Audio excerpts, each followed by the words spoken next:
ஆண்டவருடைய நாமம் மகிமைப்படுவதாக. Secret of prayer. ஜெபத்திற்குள்ள மிகுந்த ரகசியங்கள் இருக்கிறது. அது தேவனோடு உள்ள உறவு. இது சாதாரண உறவல்ல. அண்ட சராசரங்களையும் படைத்தவரோடு உறவு கொண்டு சந்தோஷமாயிருப்பது. இதில் அளவிடாத மகிழ்ச்சி இருக்கிறது, சந்தோஷம் இருக்கிறது. இதை புரிந்தவர்கள் ஜெபத்தை விட மாட்டார்கள், ரசிப்பார்கள், ருசிப்பார்கள். நேரம் போவது தெரியாமல் அவரோடு ஒரே ஆவியாக இசைந்து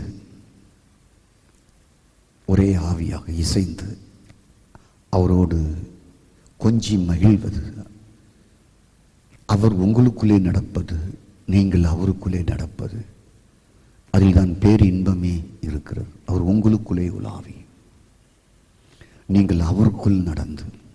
இதற்கெல்லாம் வசனங்கள் இருக்கிறது. அவர் உங்களுக்குள் நடக்கிறார், நீங்கள் அவருக்குள் நடக்கிறீர்கள். ஃபேண்டாஸ்டிக், அருமையான அனுபவங்கள் அதெல்லாம். சில நேரங்களில் நான் ஜெபங்களை வெறுத்து பேசுவேன். காரணம், ஜெபிக்கருடைய குணநிலங்கள் மாறாமல் இருப்பதைக் கண்டு. அது இயேசுவும் செய்தார். பரிசேயருடைய ஜெபங்களை வன்மையாக கண்டித்தார். நீங்கள் வெள்ளையடிக்கப்பட்ட கல்லறை என்று சொன்னார். Praise God. நீ மாய்மாலக்காரனை போல் ஜெபிக்காதே என்று சொன்னார். இப்படி ஜெபிக்கருடைய ஜெபங்களை தேவன் பழைய ஏற்பாட்டிலும் புதிய ஏற்பாட்டிலும் வெறுத்தார். 1 சாமுவேல் 15ஆம் அதிகாரத்தில், தகன பலிகள் எனக்கு விருப்பமோ, ஆட்டுக்கடாக்களின் இனங்கள் எனக்கு விருப்பமோ, பலிகளை பார்க்கிலும் கீழ்ப்படிதல் என்று சாமுவேல் மூலமாக சவுலுக்கு அறிவுரை கூறப்பட்டது. எசாயா 2ஆம் அதிகாரத்தில் ஜெபங்களை தேவன் வெறுக்கிறதை பார்க்கிறோம். உங்களிடத்தில் அநீதி இருக்கிறது, இரத்தம் பட்ட கரங்கள், அந்த கரைகள் இருக்கிறது. விதவைகளுக்கு நீங்கள் துரோகம் செய்கிறீர்கள். உங்கள் ஜெபம் எதற்கு என்று கேட்கிறார். உங்களுடைய பலிகள், காணிக்கைகள், தூப வர்க்கங்கள் எதற்கு என்று கேட்கிறார். நான் விரும்பவில்லை என்று சொல்லுகிறார். காரணம், ஜெபம் பிரச்சனை அல்ல, ஜெபிக்கிறவர்கள் பிரச்சனை. புரிகிறதா? அப்படிப்பட்டவர்களை பார்த்து உன் ஜெபத்தை நிறுத்து, உன் ஜெபம் பரலோகம் போகாது, உன் தலைக்கு மேலே போகாது என்று பேச வேண்டிய நிலைமைக்குள் நாங்கள் தள்ளப்படுகிறோம். யாராலும்? அப்படிப்பட்டவர்களால். ஓகே.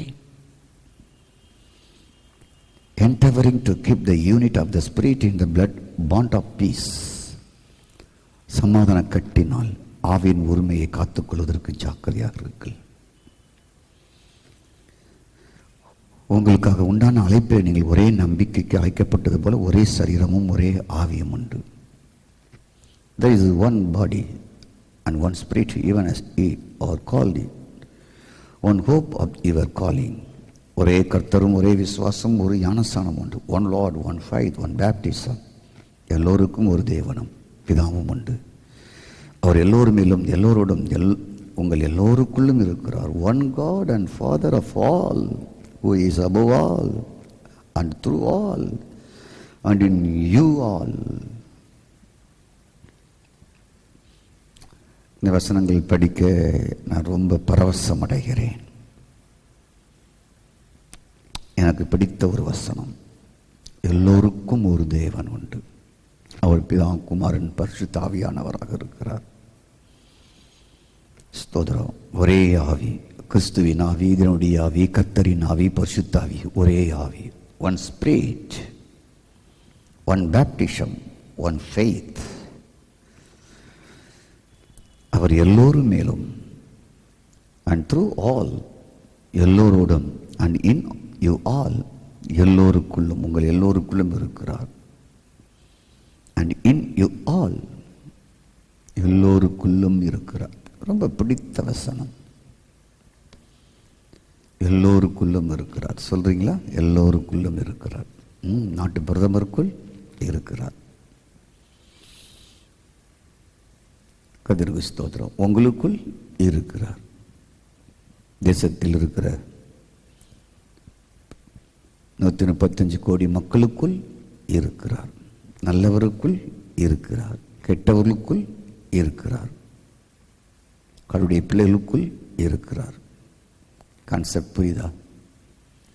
இருக்கிறவரை அறியாதவரை அவரை காண முடியாது, புரிய முடியாது, அவரை அறிக்கை செய்ய முடியாது. தனக்குள் இருக்கிறவரை எவர் ஒருவர் கண்டு கொள்ளுகிறார்களோ அது வெடித்து கிளம்பும்.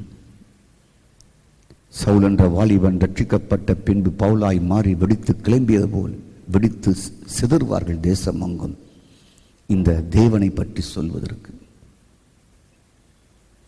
ஆகவே உங்களுக்குள் இருக்கிறார். இருக்கிறதை கண்டுபிடித்து விட்டால் உங்களால் உறவு கொள்ளாமல் இருக்க முடியாது, தேவனோடு பேசாமல் இருக்க முடியாது, 4 பேருக்கு அவரை பற்றி சொல்லாமல் இருக்க முடியாது. அவரே உனக்குள் இருக்கும்போது ஏன் கவலைப்படுகிறாய் என்று உங்கள் வாய் பறைசாற்ற ஆரம்பித்து விடும், சுவிசேஷத்தை அறிவிக்க ஆரம்பித்து விடும். ப்ளீஸ் அண்டர்ஸ்டாண்டிங், தயவு செய்து புரிந்து கொள்ளுங்கள். One God, one faith, one baptism, one தேவன், ஒரே தேவன், ஒன் ஃபாதர் ஆஃப் காட். உங்கள் எல்லாருக்குள்ளும் இருக்கிறவர், எல்லாருக்குள்ளும், எல்லாருக்குள்ளும், உங்கள் வீட்டுக்குள்ள இருக்கிற ஒவ்வொருவருக்குள்ளும், உங்கள் வீட்டு சர்வெண்ட் இருந்தாலும் சரி, உங்கள் பெற்றோர் இருந்தாலும் சரி, இந்த இயேசுவை ஆவியாக இருக்கிற தேவனை வேண்டாம் என்று கசந்து கொள்கிற உங்கள் வீட்டுக்குள்ள யார் இருந்தாலும் சரி, அவர்களுக்குள் இருக்கிறார் ஜீவ சுவாசமாக. அது இல்லாவிட்டால் அறியாமல் இருக்கிறவர்கள் வாழ முடியாது. புரிந்து கொள்ளுங்கள். அனைத்து உண்மைகளிலேயும் மிகப்பெரிய உண்மை ஒன்று இருக்கிறது. உலகத்தில் எத்தனையோ காரியங்கள் உண்மை இருக்கலாம். நமக்கு கண்ணுக்கு தெரிந்தவைகள், தெரியாதவைகள், புரிந்தவைகள், புரியாதவைகள், சிந்தைக்கு எட்டினவைகள், எட்டாதவைகள், ஏற்றுக்கொண்டவைகள், ஏற்றுக்கொள்ளாதவைகள், எத்தனையோ இருக்கிறது. Many many many many many many many many many எத்தனையோ இருக்குது, புரிந்து கொள்ள முடியல. அத்தனை காரியங்களும் உங்களுக்கு தெரிந்த அத்தனை உண்மைகளை விட தலை சிறந்த ஒரு உண்மை இருக்கிறது. அந்த உண்மை உங்களுக்கு தெரியுமா? சொல்ல முடியுமா? கர்த்தருக்கு ஸ்தோத்திரம். அதை அறிந்தாலே மகிழ்ச்சி பொங்கும், சந்தோஷம் பொங்கும், களிப்பு பொங்கும். உங்களால் அடக்க முடியாது. இந்த உன்னதமான உண்மையை நான் இதுவரையும் அறியவில்லையோ, புரியவில்லையோ? இதுவரைக்கும் அந்த உண்மையை கண்டறிய தேடினேன், ஓடினேன், அலைந்தேன். இப்பொழுது உண்மை என்னவென்று கண்டுபிடித்து விட்டேன். ஆகவே என் இன்பத்திற்கும் மகிழ்ச்சிக்கும் விடுதலைக்கும் வாழ்வுக்கும் இனி நான் கஷ்டப்படாமல் அத்தனையும் பெற்றுக்கொள்ளப் போகிறேன். அதுதான் உண்மை. ஆகவே விடுதலை, வாழ்வு, அற்புதம், மகிழ்ச்சி கஷ்டப்படாமல் பெற்றுக்கொள்ளலாம், பெறாமலும் இருக்கலாம். அந்த உண்மையை அறியாவிட்டால். அறிந்தால் இலகுவாக கஷ்டப்படாமல் பாரப்படாமல் பெற்றுக்கொள்ளலாம். பெற்றுக்கொள்வதன்படியே வாழ ஆரம்பித்து விடுவீர்கள். அனைத்து உண்மைகளிலேயும் மிகப்பெரிய உண்மையை கண்டுபிடித்து விட்டீர்களா? சொல்ல முடியுமா? கண்டுபிடிக்காவிட்டால் நானே சொல்லுகிறேன், கூறுகிறேன், கவனமாய் கேளுங்கள். உங்கள் எல்லோருக்குள்ளும் ஒரு தேவன், ஒரு கர்த்தர், ஒரு பிதா இருக்கிறார் என்பதை தவிர அனைத்து உண்மைகளை விட மிகப்பெரிய உன்னதமான உயர்ந்த உலகத்திலே தலை சிறந்த உண்மை இதை தவிர வேறு எதுவும் இல்லை. ஒரே பிதா, ஒரே கர்த்தர், ஒரே தேவன், ஒரே ஆவி. இந்த ஸ்பிரிட் உங்களுடைய ஆவிக்குள் இருக்கிறார், உங்களுக்குள் இருக்கிறார். இதுதான் உலகத்தில் இருக்கிற அத்தனை உண்மை விடலை விட சிறந்த உண்மை, உன்னதமான உண்மை, மேன்மையான உண்மை. நீங்கள் வாழ்வதற்கு, உயர்வதற்கு, விடுதலை பெற்றுக்கொள்வதற்கு, மகிழ்ச்சியாக இருப்பதற்கு, சந்தோஷமாக இருப்பதற்கு, நோய் நொடி இல்லாமல் தீர்க்காயுசோடு இருப்பதற்கு.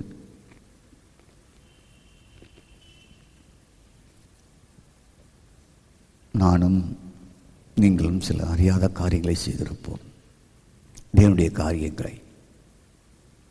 ஆனால் அதற்கு தேவன் வருத்தப்படவில்லை. குழந்தை பருவத்திலே குழந்தைகள் அறியாமல் அது சிறுநீர் கழிக்கிறது, பெற்றோர் கோபப்பட மாட்டார்கள். மலம் கழிக்கிறது, கோபப்பட மாட்டார்கள். அவர்கள் மேலேயே வாந்தி எடுத்து விடுகிறது, கோபப்பட்டார்களா? அப்பாவை முகத்தில் அடித்து விடுகிறது, தாயை அடித்து விடுகிறது, எட்டி உதைக்கிறது, கோபப்பட்டார்களா? இல்லை. ஏனென்றால் இன்று பெற்றெடுத்தவர்கள் அவர்கள். குழந்தை என்று தெரியும், ஆனால் இதே குழந்தை 50 வயதாகும் பொழுது அதை செய்தால் ஏற்றுக்கொள்ள முடியாது. 10 வயதாகும் பொழுது அதை செய்தால் ஏற்றுக்கொள்ள முடியாது. 10 வயது இருக்கும் என்றால் சிலதை ஏற்றுக்கொள்ள முடியும். கர்த்தருக்கு ஸ்தோத்திரம். ஆகவே நம் அறியாமை காலங்களில் ஒன்று செய்தோம், வாரும் தூய ஆவி என்று பாடினோம். அடுத்தபடியாக ஊற்றுமையா என்று பாடினோம். ஆனால் இந்த வசனம் சொல்லுகிறது, ஒரே ஆவி, ஒரே தேவன், ஒரே பிதா உங்களுக்குள் இருக்கிறார். அவன் வாருமையா என்று பாடினோம், ஊற்றுமையா ஊற்றுமையா என்று பாடினோம். காத்திருக்கிறோம், ஊற்றும் ஊற்றும் என்று பாடினோம். தவறா? இல்லை. எழுதியது தவறா? இல்லை. பாடியது தவறா? இல்லை. யார் அப்படி சொன்னது? கர்த்தருக்கு ஸ்தோத்திரம் உண்டாவதாக. ஆனால் அவர் உனக்குள் இருக்கிறார் என்று அறிந்த பின்பு, ஒரே ஆவி, ஒரே தேவன், ஒரே பிதா அவர் எனக்குள் அறிந்த பின்பு அதை நீங்கள் பாட மாட்டீர்கள். எனக்குள்ளே இருக்கும் பொழுது வாருமையா என்று கூப்பிடவா?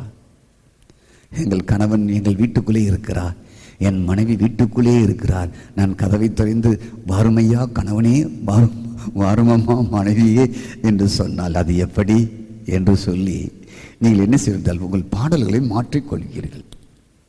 முந்தினது தவறா? இல்லை. எழுதுனது தவறா? இல்லை. பாடினது தவறா? இல்லை. இப்பொழுது நீங்கள் மாறிவிட்டீர்கள், அது தவறா? இல்லை. இதுதான் உண்மை, இதுதான் நிஜம். நிஜத்தை கண்டுபிடித்து விட்டீர்கள். கர்த்தருக்கு ஸ்தோத்திரம் உண்டாவதாக.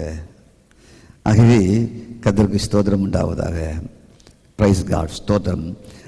உலகத்தில் இருக்கிற மிகப்பெரிய ஆனந்தம் என்னவென்றால், ஒரே தேவன், ஒரே பிதா, ஒரே ஆவி எல்லோருடன், எல்லோரும் மேலும், எல்லோருக்குள்ளும் இருக்கிறார்.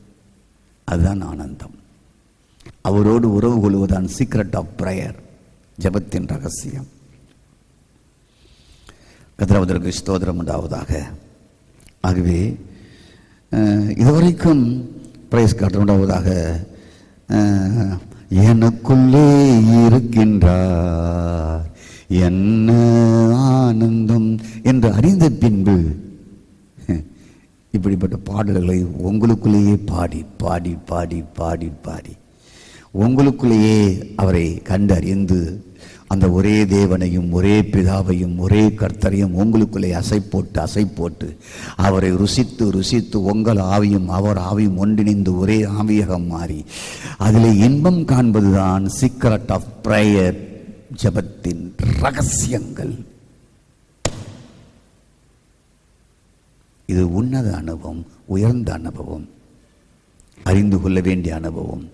உலகத்தில் இருக்கிற எல்லா உண்மைகளை விட சிறந்த உண்மை, உயர்ந்த உண்மை, மேன்மையான உண்மை, நிஜமான உண்மை இதுதான். கர்த்தருக்கு ஸ்தோத்திரம் உண்டாவதாக. ஆகவே உங்களுக்குள் இருக்கிற ஒரு கர்த்தரை ஒரு நொடியிலேயே அப்படின்னு சொல்றதுக்குள்ளேயே நீங்கள் அவரை அறிய முடியும். ஒரு நொடி, ஒரு நிமிடம், ஒரு நொடி தோறும், ஒரு நிமிடம் தோறும் அவருடைய தொடர்பில் நீங்கள் இணைந்து அகமகிழ முடியும். ஏனென்றால் அவர் உங்களுக்குள்ளே இருக்கிறார் 24 hours. நீங்கள் சாப்பிடும் போதும், கழிவறைக்கு செல்லும் பொழுதும், படுக்கறைக்கு செல்லும் பொழுதும், பிரயாணப்பட்டு போகும் பொழுதும், ஆலயத்துக்குள் இருக்கும் பொழுதும், ஒரு விழாவில் பங்கு கொள்ளும் பொழுதும், ஜெபத்தில் அமர்ந்திருக்கும் பொழுதும் அவர் உங்களுக்குள்ளேயே இருக்கிறார். பிறரை விமர்சனம் பண்ணும் பொழுது, பிறரை குற்றப்படுத்தும் பொழுது, பிறரை அவதூறாக இணையதளத்தில் வெளியிடும் பொழுது,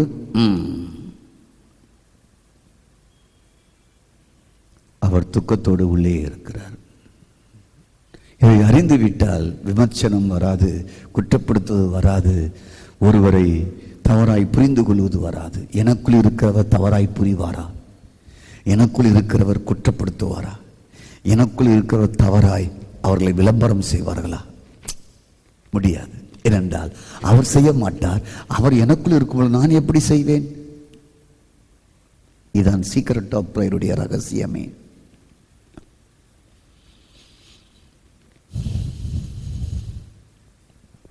கர்த்தருக்கு ஸ்தோத்திரம்.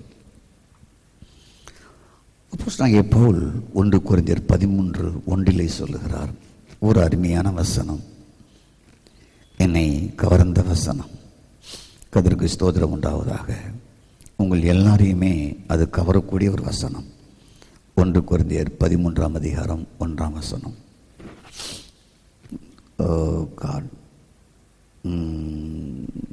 சாரி, நான் தவறாக சொல்லிவிட்டேன். கர்த்தருக்கு ஸ்தோத்திரம் உண்டாவதாக. அதாவது கர்த்தருக்கு ஸ்தோத்திரம் உண்டாவதாக. பவுல் சொல்லுகிறார், நான் வசனத்தை கண்டுபிடித்து சொல்லுகிறேன். நான் சிறுபிள்ளையாக இருந்தேன், சிறுபிள்ளையை போல் சிந்தித்தேன், பேசினேன் என்று சொல்லுகிறார். கர்த்தருக்கு ஸ்தோத்திரம். ஆகவே கர்த்தருக்கு ஸ்தோத்திரம் உண்டாவதாக. சிறுபிள்ளையாக இருக்கும் பொழுது கர்த்தருக்கு ஸ்தோத்திரம் உண்டாவதாக. கர்த்தருக்கு ஸ்தோத்திரம். நாம் சிறுபிள்ளையை போல் சிந்தித்தோம், அது உண்மைத்தான். கர்த்தருக்கு ஸ்தோத்திரம், அது உண்மைத்தான். அதில் எந்த மாற்றம் கிடையாது, அதில் எந்த போலும் கற்றம் கிடையாது. நாம் சிறுபிள்ளையாக இருந்தபொழுது சிறுபிள்ளைகளை போல் சிந்தித்தோம். நான் புருஷனான பின்பு பிரைஸ்கால் புருஷனுக்கேற்றவர்களை நான் பேசுகிறேன், சிந்திக்கிறேன் என்று பவுல் சொல்லுகிறார். ஏன்? கர்த்தருக்கு ஸ்தோத்திரம் உண்டாவதாக. சிறுபிள்ளையாக இருக்கும் பொழுது ஒரு அறியாமை இருந்தது. புருஷனாக மாறின உடனே கர்த்தருக்கு ஸ்தோத்திரம் உண்டாவதாக அறிதல் வருகிறது. அதுதான் மிக முக்கியமானது. உங்களுக்கு புரிகிறதா? கர்த்தருக்கு ஸ்தோத்திரம் உண்டாவதாக. நாம் சிறுபிள்ளையாக இருக்கும் பொழுது நாம் ஒரு அறியாத பருவம் என்று சொல்லுகிறோம். ஆனால் கர்த்தருக்கு ஸ்தோத்திரம் உண்டாவதாக நாம் பெரிய பிள்ளைகளாக மாறும்பொழுது நாம் அறியக்கூடிய நிலைமையில் வந்து விடுகிறோம். கர்த்தருக்கு ஸ்தோத்திரம். நன்றாய் புரிந்து கொள்ளுங்கள். கர்த்தருக்கு ஸ்தோத்திரம். நான் இப்பொழுது அந்த வேத பகுதியை வாசிக்கிறேன், நன்றாய் கவனிங்கள். கர்த்தருக்கு ஸ்தோத்திரம் உண்டாவதாக. நான் சொன்ன பிரகாரமே கர்த்தருக்கு ஸ்தோத்திரம் 13:11 1 கொரிந்தியர் 13:11 கடைசியாக சொந்தவர்களே, கர்த்தருக்கு ஸ்தோத்திரம் உண்டாவதாக.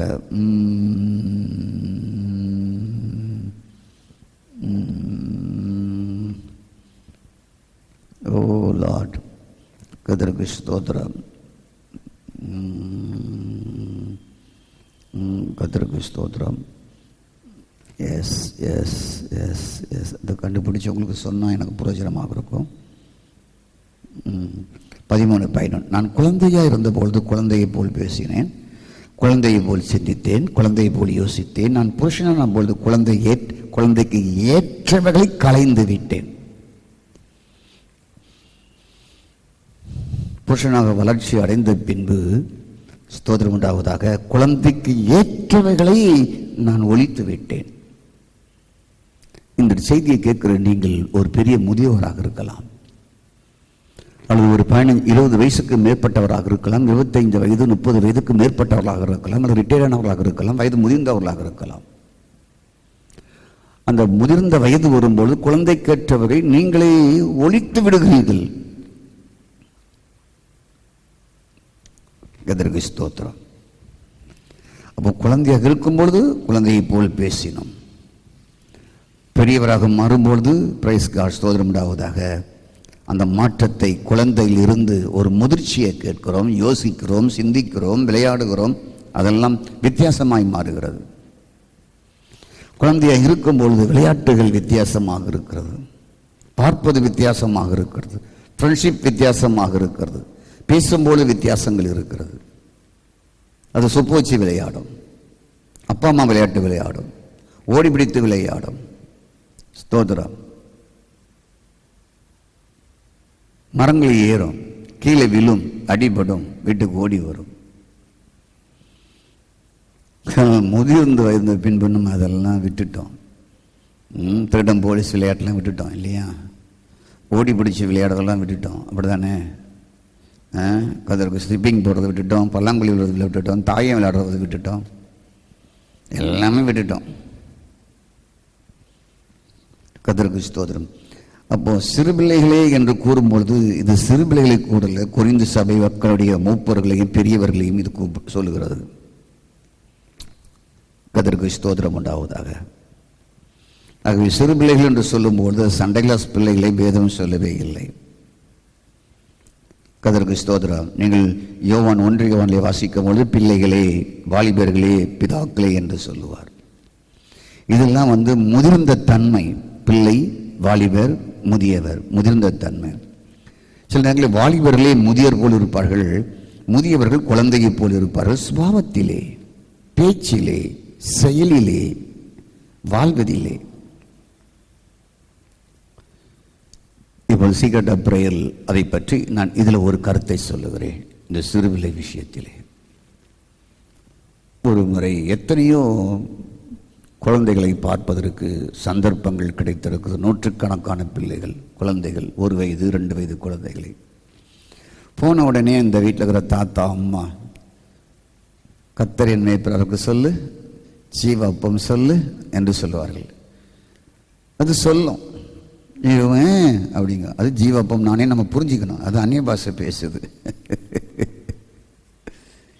கர்த்தர் மேய்க்கிறார் இருக்கிறார் அப்படின்னு சொல்லும். அது நம்ம புரிஞ்சுக்கணும். இது கர்த்தரின் மேய்ப்பராக இருக்கிறார் என்று அந்த குழந்தை சொல்லுகிறது. சொல்லுங்க, ஏசப்பா எங்க இருக்காங்க சொல்லு. அப்படி அடிக்கும் ஒரு அடி. சிறு பிள்ளைகள் சொல்லுகிறது, ஏசப்பா எங்க இருக்காருன்னா இங்க. இந்த பிள்ளை வளர்ந்து சண்டை கிளாஸ் போன உடனே ஏசப்பா எங்க இருக்கிறாருன்னு சொன்ன உடனே அது அங்கன்னு சொல்லும். இன்னும் வளர வளர வளர வளர வளர இந்த சபைக்குள்ளே போய் அப்பா அம்மாவோட கூட இருந்து உபதேசங்களை கேட்டு ஏசப்பா எங்கேயோ சிங்காசனில் இருக்கிற மாதிரியும், அவர் அங்கே உட்காந்து பெரிய கம்ப்யூட்டர் நடுவில் சுவிட்சை ஆப்ரேட் பண்ணி இங்கே கெட்டது நல்லதையும் அனுப்புகிற மாதிரியும், அதுங்களுக்கு சண்டை கிளாஸ்லேயும் வாலிபர் கூட்டங்களையும் பெற்றோர் மூலமாக போதர் மூலமாக சண்டைகளை ஆசிரியர் மூலமாக கற்றுக் கொடுத்து கடைசியில் ஏசப்பா எங்கேயோ இருக்கிறாருங்கிற வாழ்க்கை அவங்களுக்கு வந்து விடுகிறது. உங்கள் வாழ்க்கையும் எங்கள் வாழ்க்கையும் அப்படித்தான் சண்டை கிளாஸ் உருவாகி வந்திருக்கிறோம். குழந்தையா இருக்கும்போது ஏசப்பா எங்கே இருக்கிறாரு? எங்க. ஏசப்பா எங்கே இருக்கிறாரு? எங்க. கர்த்தருக்கு ஸ்தோத்திரம் உண்டாவதாக.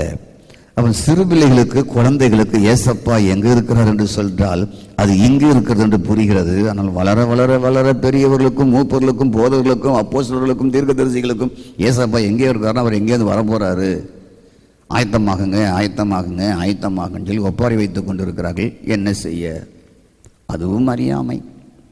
வாருமையா போதகரை என்று பாடினது போல இதுபோல் பிரைஸ் காட் எதிர்பார்ப்பதும் அறியாமை. முதலாம் வருகை உங்களுக்குள் வந்து விட்டது. இயேசுடைய முதலாம் வருகை. மரித்து உயிர்த்தெழுந்த இயேசு கிறிஸ்துவின் ஆவியாக இருக்கிறார். ரோமர் 8:9. கிறிஸ்துவின் ஆவி இல்லாதவன் அவருடைய அல்ல என்று ரோமர் 8:9 சொல்லுகிறது. Praise God. 2ஆம் மாதமாகி கிறிஸ்து உயிர்ப்பிக்கிற ஆவியானவர் 1 Corinthians 15:45 சொல்லுகிறது. அவர் உங்களுக்குள்ளே இருக்கிறார். ஒரே தேவன், ஒரே ஆவி, ஒரே பிதா எல்லாருக்குள்ளும் இருக்கிறார். இவரோடு டீலிங் பண்ணுவது, பேசுவது, முறையிடுவது, பதில் பெறுவது எல்லாம் வேறு எங்கே இல்லை, இன்னரிலே இருக்கிறாரு. இங்கே பேசி இங்கே சுகமடையலாம், விடுதலை அடையலாம், ப்ராஸ்பரிட்டி பெறலாம், செழிப்பை பெறலாம், ஆசீர்வாதத்தை பெறலாம், ஜாப்பை பெறலாம், டாப் லெவலில் போகலாம், கலெக்டராக மாறலாம், ஜட்ஜாக மாறலாம், எஸ்பியாக மாறலாம், நாட்டுக்கு முதல்வராகவும் மாறலாம். ஏன் மாற முடியாது? ஒன்னிலிருந்து ராஜாக்கள் தோன்றுவார்கள் என்று சொல்லி பரதேசியாகி ஆபிரகாமாய் பார்த்து சொன்னது நிறைவேறும் என்றால் 40க்கும் மேற்பட்ட ராஜாக்களையும் பெரிய பெரிய மகா தீர்க்க தரிசனையும் அவருடைய வாரிசாக எழும்பியிருக்கும் என்றால் ஏன் உங்களுடைய வாழ்க்கையிலிருந்து எழும்பாது? அவர் உங்களுக்குள்ள தானே இருக்கிறார். ஆபிரகாமோடு கூட தான் இருந்தார், ஆனால் இன்று உங்களுக்குள் இருக்கிறார்.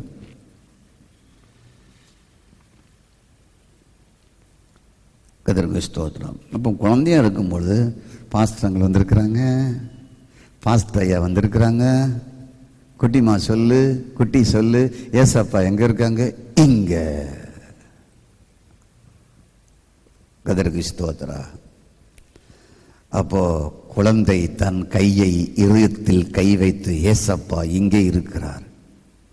இந்த தாத்தாவும் பாட்டியும் அம்மா அப்பாவும் சொல்லி கொடுத்தது அந்த தாத்தாவுக்கும் பாட்டிக்கும் அம்மாவுக்கும் அப்பாவுக்குமே தெரியல.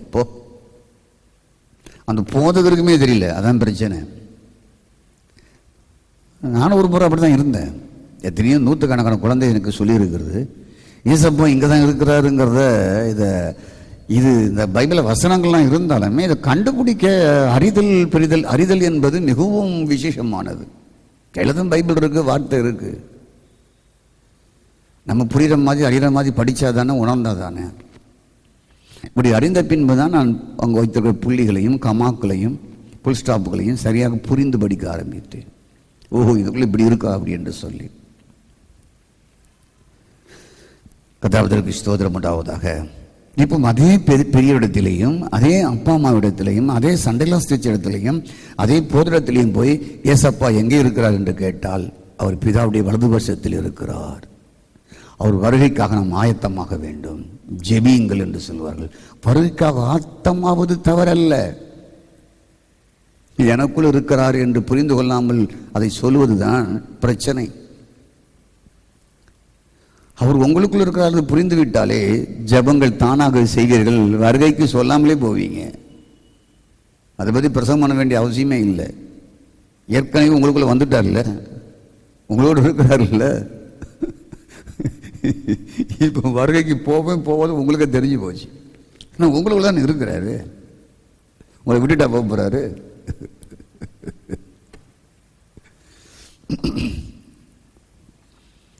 கர்த்தருக்கு ஸ்தோத்திரம் உண்டாவதாக.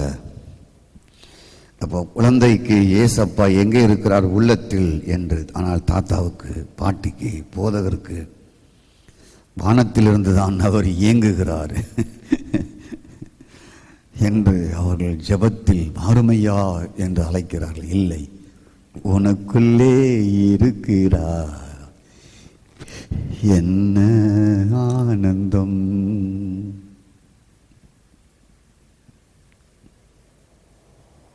கர்த்தருக்கு ஸ்தோத்திரம். அப்போ எல்லோருக்குள்ளேயும் ஒரு கர்த்தர் இருக்கிறார்.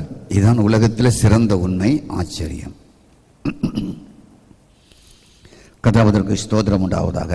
அப்போ சிறு பிள்ளைகள் வளர்ந்து சண்டே கிளாஸ் போய் சர்ச்சைக்கு போய் வாலிப கூட்டத்தில் பங்கு பெற்று வளர வளர வளர வளர பிரைஸ் காட், அறியாமல் அவர்கள் கற்றுக் கொடுத்த ஒவ்வொரு காரியமும் அது அவர்களை அப்படியே மாற்றி. கர்த்தருக்கு ஸ்தோத்திரம் உண்டாவதாக. ஏசப்பா படிக்காட்ட அடிப்பார், ஏசப்பா தூங்காட்ட அடிப்பார், ஏசப்பா சாப்பிடாட்ட அடிப்பார், ஏசப்பா போய் சொன்னால் அடிப்பார். இது குழந்தைக்கு மட்டும்தான். பெரியவங்க ஜெபிக்காட்டா, பெரியவங்க ஒழுங்கா தூங்காட்டா, போய் சொன்னா. கர்த்தருக்கு ஸ்தோத்திரம். Price God. ஏசப்பாவனை நியாயம் தீர்ப்பாரு, ஏசப்பாவனை நரகத்தில் தான் போடுவார் என்று இப்படி சொல்லிக் கொடுத்து வளர வளர வளர வர உள்ளத்தில் இருந்த இயேசு அவங்களை விட்டு போய் வேறு எங்கேயோ இருக்கிற மாதிரி, அவர் அடிக்கிற மாதிரி, நியாயம் தீர்க்கிற மாதிரி, தண்டிக்கிற மாதிரி அவர்கள் கடந்து சென்று விடுகிறார்கள். எப்படி நரகத்தில் போடுகிற ஒரு ஏசப்பாவாக, தண்டிக்கிற நியாயம் தீர்க்கிற ஒரு ஏசப்பாவாக மாறிவிடுகிறார்கள்.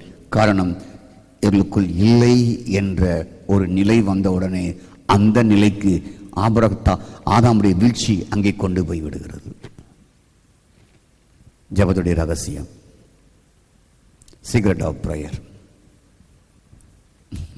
அடிக்கிறவர், நியாயம் தீர்க்கிறவர், கண்ணை குத்துகிறவர், பொய் சொன்னா ஏசப்பா கொன்று போட்டுடுவார். அவர் உள்ளதான் இருக்கிறாரு. பெரியவங்களே, நீங்கள் அறிந்து செஞ்சது அறியாமல் செய்தது எவ்வளவோ இருந்தாலும் உங்களுக்குள்ளே தான் அவர் இருந்தார். கொல்லவில்லை, தண்டிக்கவில்லை, நியாயம் தீர்க்கவில்லை, மனம் திருந்த காத்து கொண்டு இருக்கிறார். கர்த்தருக்கு ஸ்தோத்திரம்.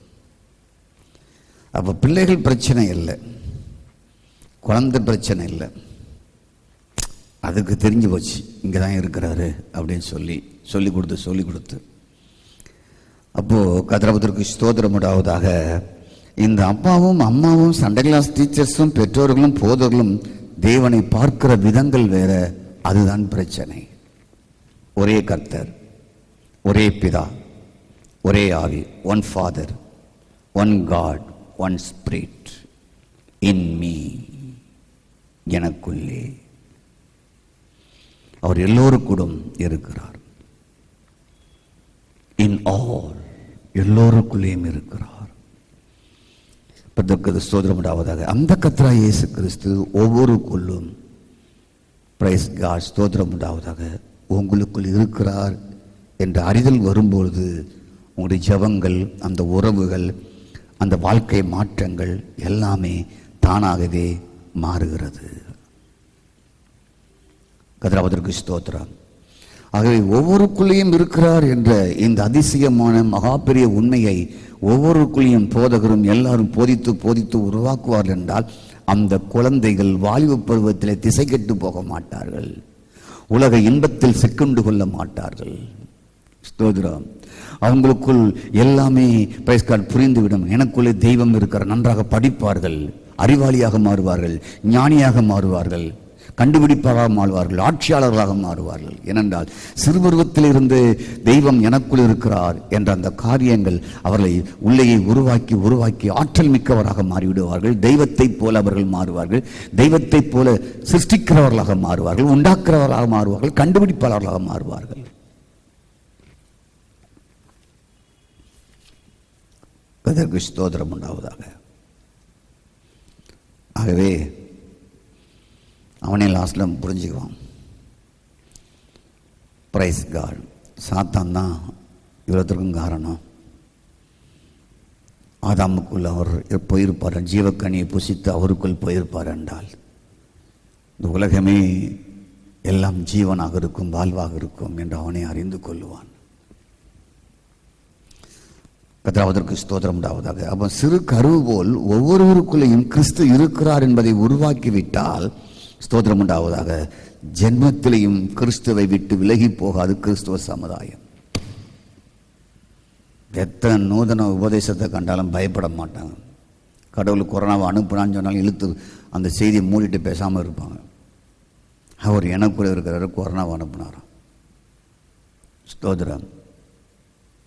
கொள்ளை நோயை அனுப்புனாராம். அவர் எனக்குள்ள இருக்கிறாரு, அழிக்க வராரா. எனக்குள் இருக்கிறவர் என்னை அழிக்க வரலை, அவரை சேவிக்கிறவர்களை அழிக்க வரலை, ரட்சிக்க வருகிறார். மீண்டும் ஒரு முறையாக உள்ளே வந்தவர் மீண்டும் வருவார், உள்ளே இருக்கிறவர்களை அழைத்து கொண்டு போக. 1985, 86 என்று நினைக்கிறேன். முற்காலங்களிலே மிகவும் பிரபலியமான ஒரு சுவிசேஷகர் இருந்தார்.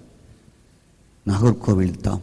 பிரைஸ் காட், ஸ்தோத்திரம் உண்டாவதாக. நாகர்கோவிலே பிரைஸ் காட், ஸ்தோத்திரம் உண்டாவதாக அவர் இருந்தார். சிஎஸ்ஐயில் ரெவரண்டாக இருந்து அதை ரிசைன் பண்ணிவிட்டு, ஸ்தோத்திரம் உண்டாவதாக, ரெவரண்ட் தேவதாசன் 2ஆம் வருகை குறித்து பேசுவார். அவர் 85, 86 நான் கூப்பிட்ட இடத்திற்கு வந்திருந்தார். அது ஒரு சின்ன ஆலயம், ஒரு 20க்கு 40 தான்.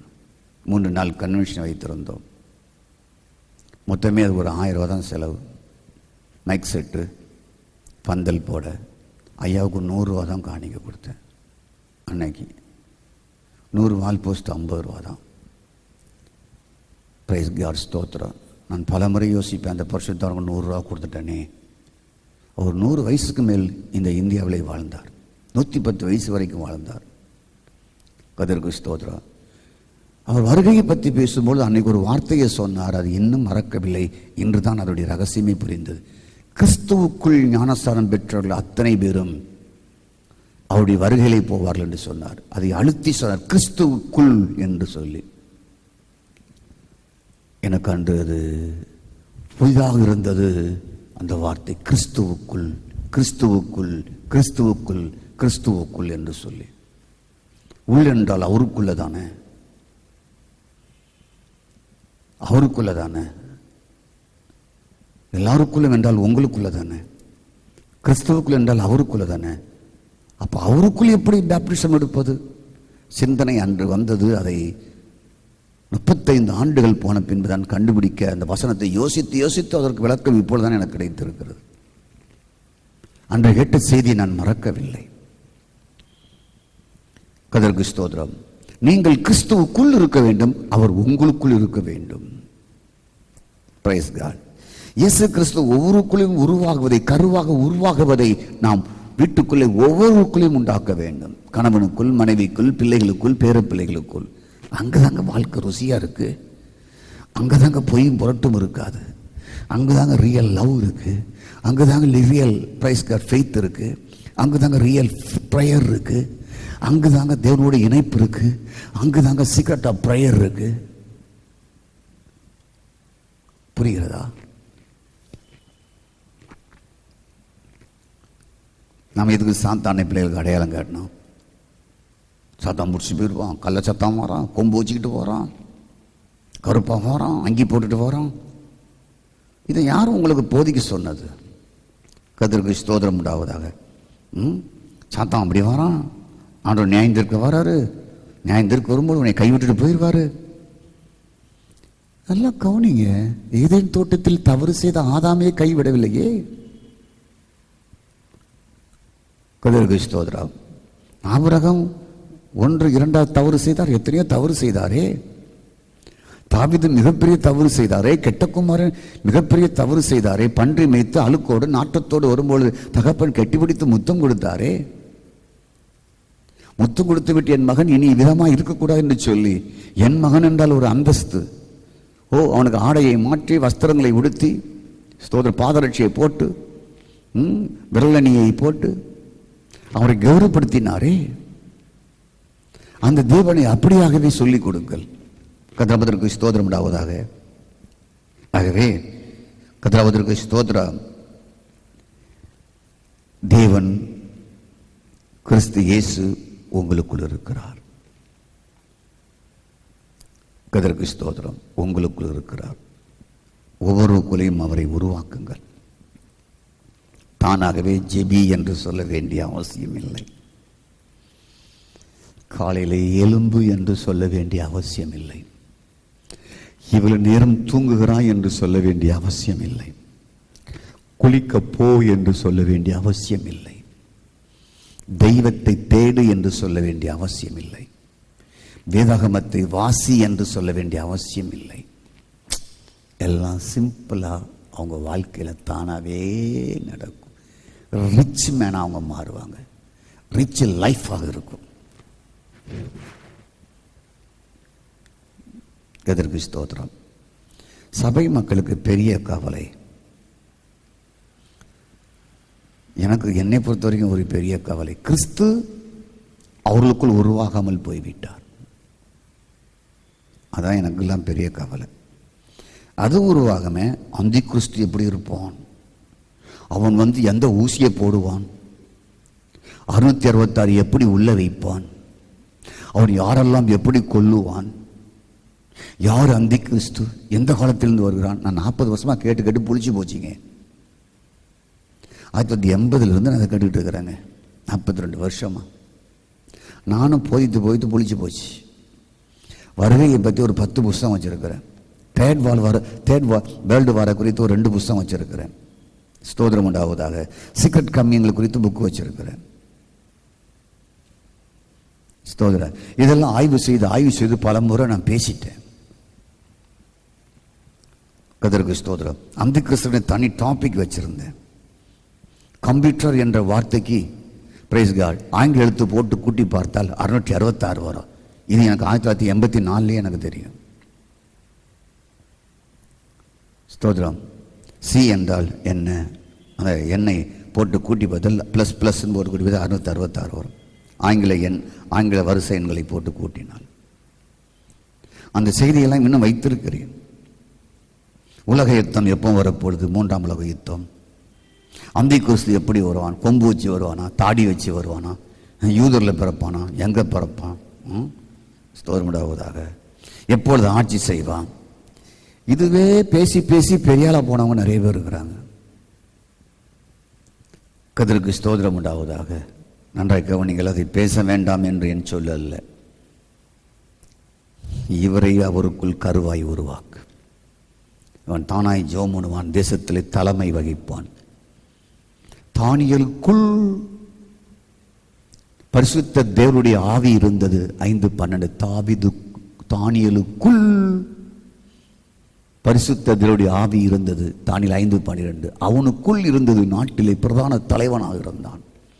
தேசத்தில் மிகப்பெரிய மூத்த பிரதானியாக இருந்தான்.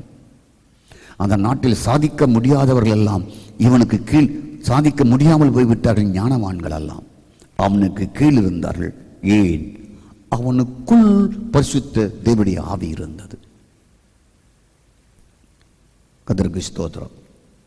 இப்போ சபை முழுவதும் இப்படிப்பட்ட பிரசங்கியாரில் இயேசு வருகைக்காக கவலைப்பட்டுக்கிட்டே இருக்காங்க. போமா போக மாட்டாமா? ஐயோ, அந்த நரக சத்தத்தை கேட்டாமே, அந்த வீடியோவை காமிச்சாங்களே, அந்த ஸ்க்ரீனில் போட்டு காமிச்சாங்களே, பதக்கு பதக்கு பதக்கு பதக்குன்னு அவங்களுக்கு அடிச்சுக்கிட்டே இருக்கு. ஸ்தோத்திரம் உண்டாவதாக. இந்த செய்தியை கேட்குற உங்களுக்கு நான் சொல்லுகிறேன், நீங்கள் பயத்தோடு வாழ வேண்டிய அவசியம் இல்லை. பயத்தை உங்களை போதனையாளர்கள் உங்களுக்குள் உருவாக்கி விட்டார்கள். நீங்கள் இதை குப்பையை போல தூக்கி போட்டு விட்டு வெளியே வந்து எனக்குள் இருக்கிறார் என்று ஜெபத்தில், ஆராதனையில் துதித்து அவரையே கொண்டாடுங்கள். இதுதான் சீக்ரெட் ஆஃப் பிரேயர். அதெல்லாம் தூக்கி போடுங்க. அந்த ஆராய்ச்சி நமக்கு தேவையில்லை.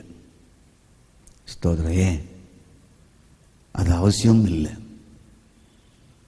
அவர் வரும்பொழுது அன்னைக்கு யார் இருக்கிறாங்களோ அவங்க படிச்சுக்கிட்டோம். கர்த்தருக்கு ஸ்தோத்திரம்.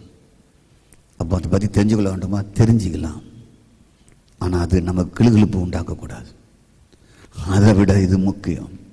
கிறிஸ்து உங்களுக்குள் இருக்கிறார். Praise God. அந்த கிறிஸ்து எப்படி வந்தானே? பேய் எப்படி இருந்தானே? கருப்பாக இருந்தானே? உருவம் இல்லாமல் இருந்தானே? சூனியம் வைத்தானே? சூனியம் வைக்காட்டானே? ஏவல் வச்சானே? ஏவல் வைக்காட்டானே? அது என்னை ஒன்றும் பண்ண முடியாது.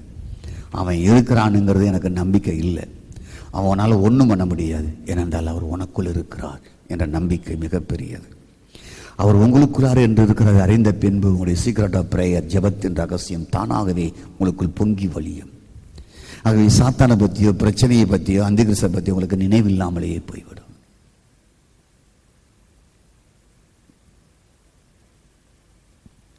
இது ஜெபத்தின் ரகசியம். ஆகவே என் அருமையானவர்களே, எல்லோருக்குள்ளும் இருக்கிறார். விசேஷமாக உங்களுக்குள் இருக்கிறார். நாத்திகர்களுக்குள் இருக்கிறார். கடவுள் எதிர்ப்பாளர்களுக்குள் இருக்கிறார். கடவுளை தூசிக்கிறவர்களுக்குள் இருக்கிறார். கொடூர பாவிக்குள் இருக்கிறார். அறிந்தால் அவள் வாழ்க்கை பிரம்மாண்டமாய் மாறும். அறிந்த உங்களுக்குள் இருக்கிறார். நீங்களே அறியாமல் இருந்தால் கொடூர கொடுமை உங்களுக்குள் இருக்கிறார். ஜெபம் ஸ்வீட்டாக இருக்கும், இனிமையாக இருக்கும், சந்தோஷமாக இருக்கும், ஆசீர்வாதமாக இருக்கும், அனுபவிப்பதாக இருக்கும், விடுதலை பெறுவதாக இருக்கும், மகிழ்ச்சியாக இருக்கும், உயர்வாக இருக்கும். ஜெபிப்போம். தெய்வமே, உங்களுக்கு நன்றி. உங்களுடைய கருத்தில் எங்களை தாழ்த்தி அர்ப்பணிக்கிறோம். இந்த செய்தியை கேட்டோடைய மக்களை ஆசீர்வதிங்க. 1 வயது குழந்தைக்கு தெய்வம் எங்கே இருக்கிறான்னு சொல்லும்பொழுது, சாமி எங்கே இருக்கிறான்னு சொல்லும்பொழுது தன் இருதயத்தை தொட்டு காட்டுது. அந்த குழந்தை வளர வளர வளர தெய்வம் எங்கேயோ போய்விட்டார் போல் அதற்கு போதித்து அது மாறிவிடுகிறதப்பா. அந்த நிலைமை மாறி ஜெபத்தின் ரகசியத்தை தனக்குள் இருக்கிற ஆண்டவரை தேட அனுபவிக்க எல்லாருக்கும் அனுக்கிரகம் பண்ணுங்க. இயேசுவின் நாமத்தில் பிதாவே, ஆமென். என் ஆத்துமாவே கர்த்தரை ஸ்தோத்திரி, என் முழு உலகமே பரிசுத்த நாமத்தை ஸ்தோத்திரி. என் ஆத்துமாவே கர்த்தரை ஸ்தோத்திரி, கர்த்தர் செய்த சகல வரங்களையும் மறவாதே. ஆமென். God bless you. கர்த்தர் உங்களை ஆசீர்வதிப்பார். உங்களுக்குள்ளே இயேசு இருக்கிறார்.